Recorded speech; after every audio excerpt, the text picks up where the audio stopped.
You guys were able to get a lot of pressure on the SMU quarterback on Saturday. What was different in that game as opposed to some of the other games where you didn't get as much pressure?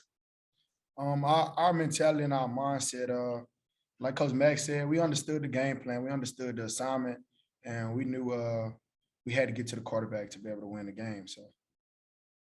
And then in terms of conditioning, McIntyre talked about how the offense is being able to stay on the field longer, give you guys less snaps. Do you feel that in real game time in terms of being more, I guess being less winded in the fourth quarter and so on? Oh yeah, of course. That plays a big factor.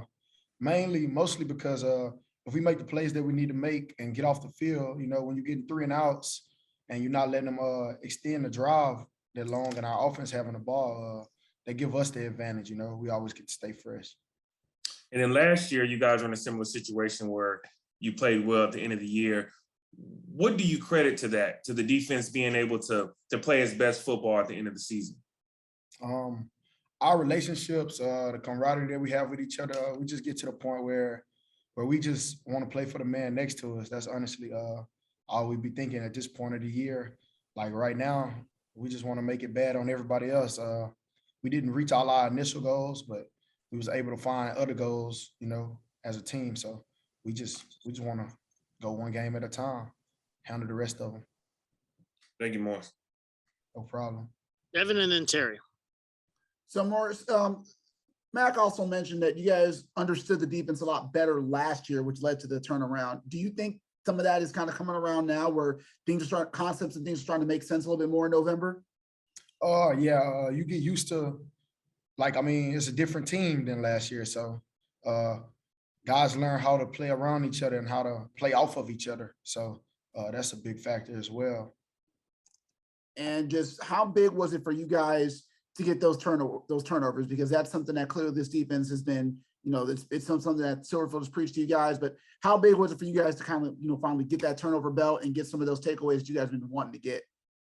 It was actually big because our coaches always tell us we win a turnover battle and we take over the ball and we take care of the ball on offense, we'll win. You win games like that. So, and then my happy about it, to cheer for one another. Sorry about that. My last question is, you mentioned goals. Obviously now, you guys still have a great chance to be bowl eligible. Obviously it's one game at a time, but is that something that has kind of been brought back into focus that, hey, if we stay on track, we can possibly be bowl eligible by Saturday if we take care of business? That's number one on the list, for sure. But I think we actually just playing for pride. We know how good of a team that we are, and whoever in front of us, we just want to show that we can get it done against anybody. If we really play if we play Memphis Tigers ball, we'll be fine. You mentioned playing for pride. I'm just curious because obviously usually when teams say that, it's usually play for pride with nothing to play for, but you guys still have a lot to play for. So how much is that pride something that you guys really value in addition to all those other goals?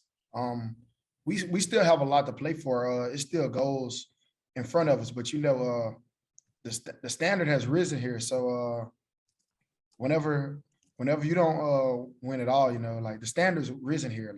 We're not playing here for mediocrity. That's kind of over with. Got it. Thank you. What's up, Mojo? Hey, how you doing? Doing well. You guys have played well in spurts, before, the SMU game. But on Saturday, you guys played pretty much a solid game. What will it take for you guys to be consistent, for a full game, going forward? Do what we did last week, and I feel like us being consistent with it, keep pushing each other at practice the way we're doing. I feel like we're on pace to do that. But obviously, you have to do it before you can say that you're on pace to do it. So I think y'all can expect a good showing from us again this Saturday as well.